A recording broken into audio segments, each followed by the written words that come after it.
Nakakatawa naman ng biyanan mo, naging aesthetic na rin. Ang ganda ng bahay nyo. Kaya sa totoo niyan, na-influensyahan na po yung biyanan ko sa pag-aesthetic. Guys, dito kasi sa India, sobrang init na. Kaya as much as possible, I want to finish the work as early as possible. And Hiya, hi Hiya!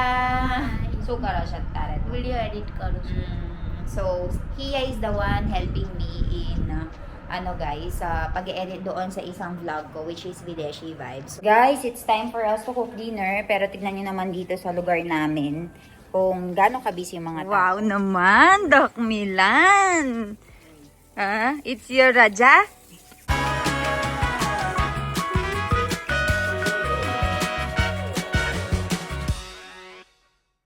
Guys, magandang umaga. So, another day, another vlog tayo ngayon. And wala si Ivan. Actually, nakausap ko na siya.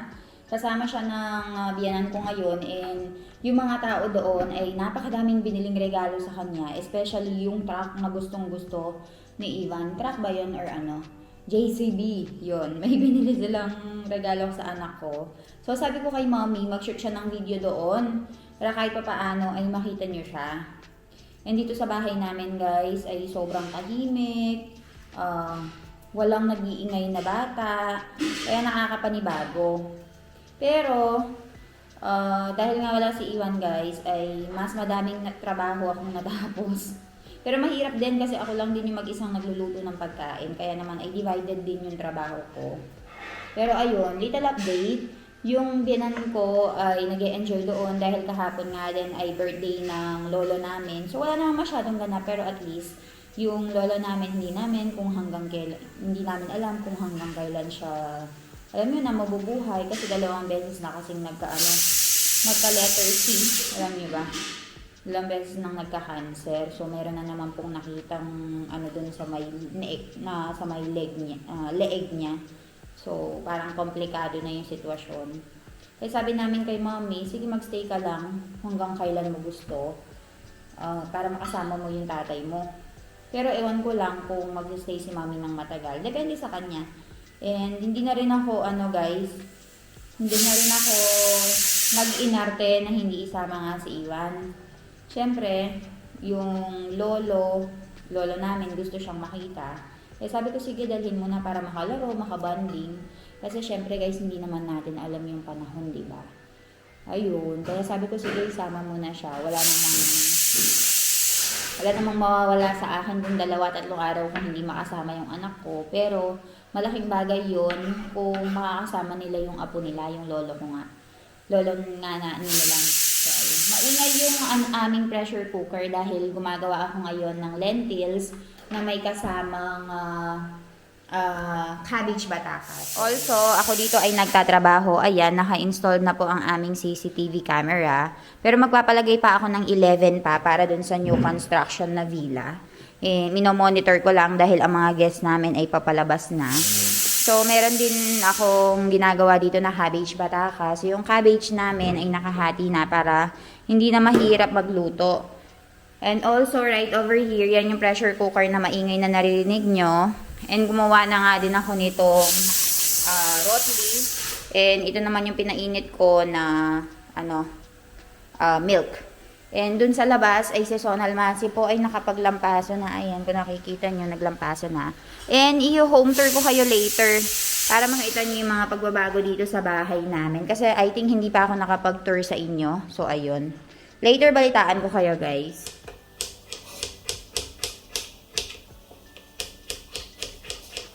Guys, I will be reading all your comments and sasagutin natin yan while I'm cooking the food. So, sabi niya, pakitel kay Doc Milan from Rosalie. Pakitel kay Doc Milan, sis Elaine, tumataba na siya. Dati ang nipis pa ng katawan niya. Nahiyang daw sa akin. So, ayun guys, tama po. Nahiyang nga sa akin si Milan. Ay, kapal. Actually guys, nung unang nakilala ko si Milan, ay sobrang payat talaga. Tinatanong nga ako ng mga kamag-anak ko kung ano nga daw ba yung nagustuhan ko kay Milan. Kasi sobrang payat. Tingnan ko kung makakahanap ako ng photo niya, no? Pero sobrang payat talaga. Akala mo ay gumagamit ng pinagbabawal na gamot. Pero dahil nakapangasawa ng Pilipina, ay medyo umayos-ayos yung katawan. Siyempre, alagang Pilipina yan, no?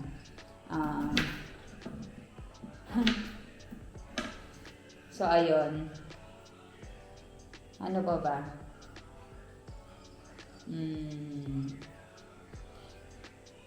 Tapos na ba yung pina-semi-renovate nyo na bahay? Ba't parang wala pong vlog?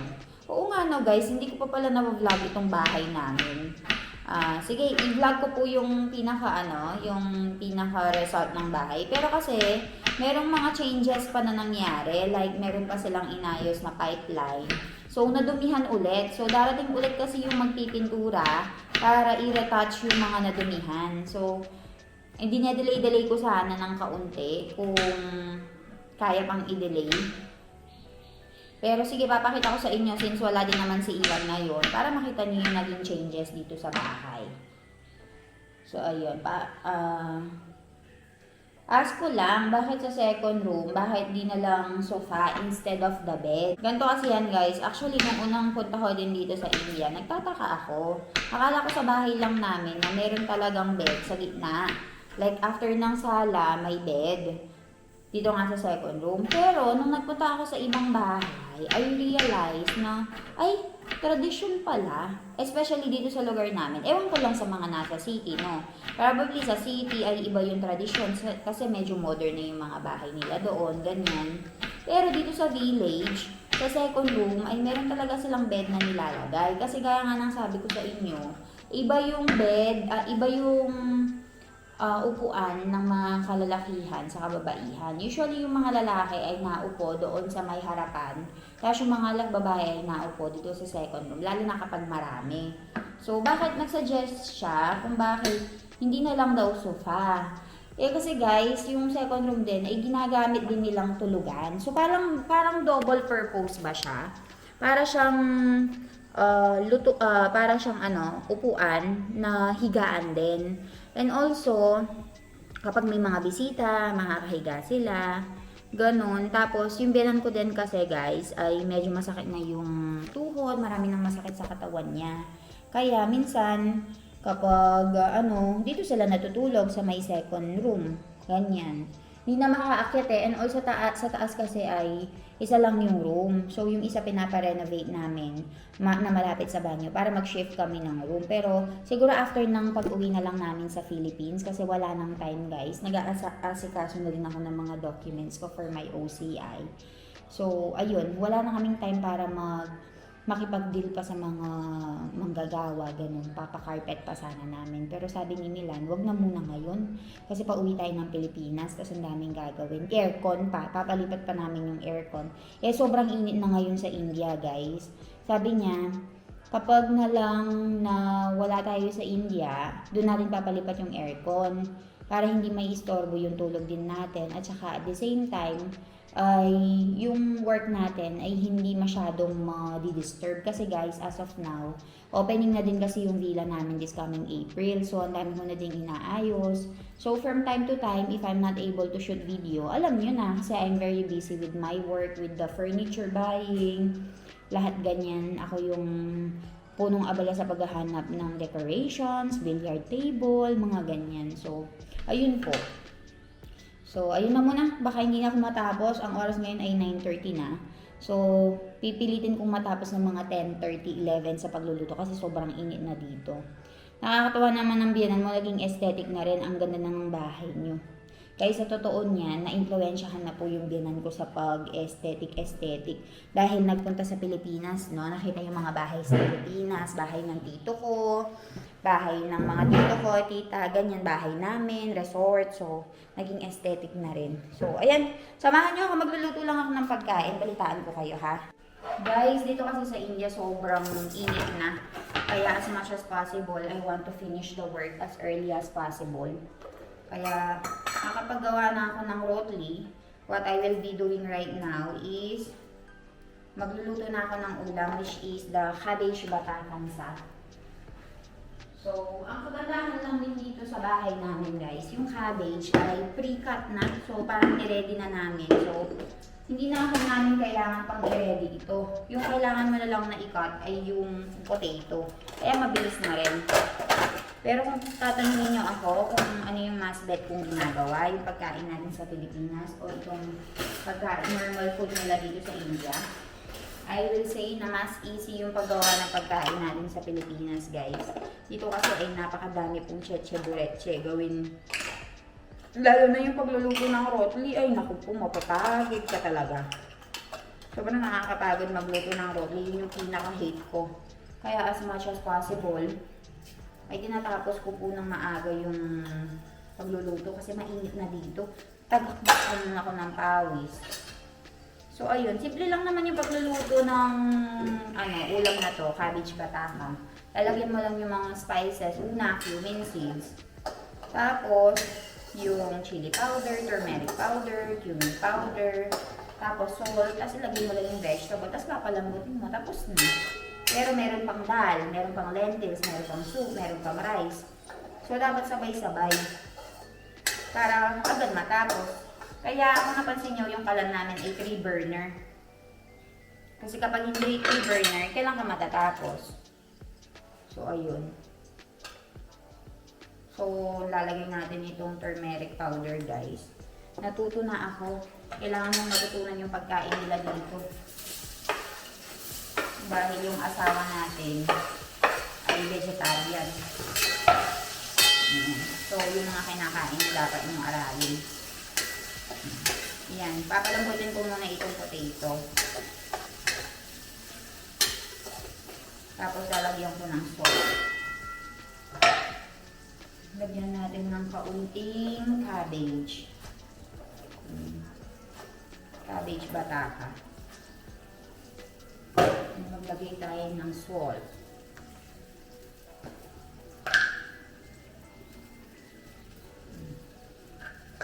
Tapos later ko nalalagay yung cumin powder, guys, at saka yung chili powder at the end na yun. Ang ilang gagawin lang natin ay papalambutin lang muna natin itong ating cabbage tsaka potato. Hindi ako masyadong expert sa pagluluto ng cabbage kasi ang hirap tansahin kung luto na ba or hindi, kung malambot ba. Tsaka kapag hindi stainless yung kawali na gamit mo, ay naku po, masusunog. Mas gusto ko yung may mga sauce, tapos kakain ng khichdi or rotli. Pero yung mga plain na pagkain na ito, medyo hirap ako sa pagluluto. Kasi ang hirap tansyahin kung kailan tapos. Eh, meron pa man din akong problema na bukas ako ng bukas ng kalan kasi natatakot na ako na masunog. Guys, it's time naman to make the rotli. So, nagawa ko na yung ating ulam for today, which is the cabbage and potato na vegetable. So, ang ginagawa ko ngayon is I'm making the rotli and also yung dal ay gagawin natin. Pero for now, natapos ko muna itong rotli kasi pagdating ng alas 11 ay sobrang init na po, guys. So, ayun. Natapos ko lang ito habang hindi na init-init tapos maliligo ako ulit. Sobrang init dito sa India ngayon.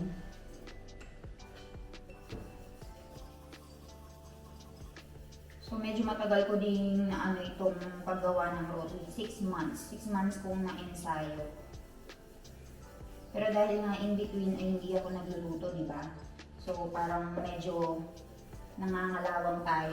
Pero okay lang. Masarap naman daw yung luto ko. Kahapon gusto nila yung niluto ko. Curry. So, ngayon naman ay lentils or dal yung lulutuin natin. Mabilisan lang tayo, guys. Ang goal ko, 11 o'clock tapos na ako lahat. So, 10:30 na, I'm already doing the roti. So, I think mga 10:45 matatapos na ako. Mabilisan lang tayo. So, tumawag din ako dun sa contractor ko sa Pilipinas, guys. Gawa ng, dahil nga sa giyera, sabi nila sa akin ay mag-i-increase nga daw yung mga sand, yung steel, ganyan.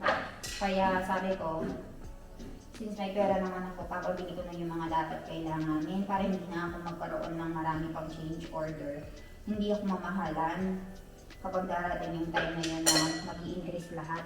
So, pinapa-imbak ko na yung mga kailangang i-imbak. Baka marami na naman yung idadagdag ko.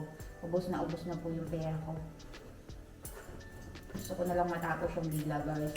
Ang hirap pala kapag nagpapagawa ka, no? Ang hirap magpagawa ng property. Yung expect mong ilang milyon na dagdagan pa ng ilang milyon. Grabe. kailangan magtrabaho ng bongga for the future of baby Ivan. Tapos guys, maganda din yung nagawa namin, nakapag-invest kami in between. Nung bumaba yung ginto, nakabili kami ng I think 15 na tola. So 150 grams. So ayun, nag-profit din kami doon. So ngayon, ang iniipon naman namin ay yung aming villa. Kung papatapos ng villa namin. Kasi opening na kami ng April guys. So April, kita-kita tayo sa Pilipinas. Ewan ko lang kung makakapagbakasyon ba ako or puro trabaho lang ako doon. Hindi na ako makapagbakasyon guys, puro work na lang. Pero for baby Ivan naman, so no problem. Guys, so nakaligo na ako ngayon and it's time for me to work. So kanina ay natapos ako sa pagluluto ng pagkain around 10:30, 11 o'clock na. Hindi ko na masyadong na-check. Pero after nun ay nag-asikaso lang ako ng koonte doon sa may resort namin, sa may villa. And then ay naligo lang ako. Eh nakakainip guys kasi wala nga si Ivan. So me and Hiya, hi Hiya! So kara siya tarat. Will you edit karo? So Hiya is the one helping me in guys, pag-edit doon sa isang vlog ko which is Videshi Vibes. So binibigyan ko siya ng kaunting pera. And parang parang sweldo niya every buwan-buwan para ay meron siyang pambaon. So yung inaayos niya ngayon ay yung sa Videshi Vibes. So ayun, trabaho lang kami, balitaan ko kayo.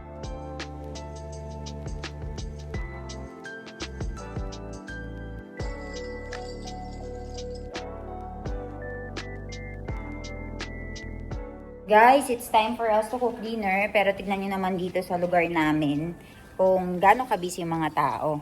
Wow naman, Doc Milan! It's your Raja? No, Saturday. Saturday. So today is Saturday guys, kaya half day lang si Milan. Kaya naman ngayon ay nag-water siya nitong plants natin. So tignan nyo, buhay na yung Bermuda grass natin. So morning, evening, inaano ni Milan yan guys. Morning, evening yung pinapatubigan. Guys, dahil wala si Ivan, sobrang lungkot ng bahay namin. Walang nagbibigay ng kasiyahan. At saka very quiet. So, tara, magluto na ako ng pagkain dito. For our food for today, guys, ayan, nagluto ako ng dugi batakan sap. And I have Hiya here. They helping me. Hiya! Hi! Hiya is helping me to cook. So, ayan, babalitaan ko kayo.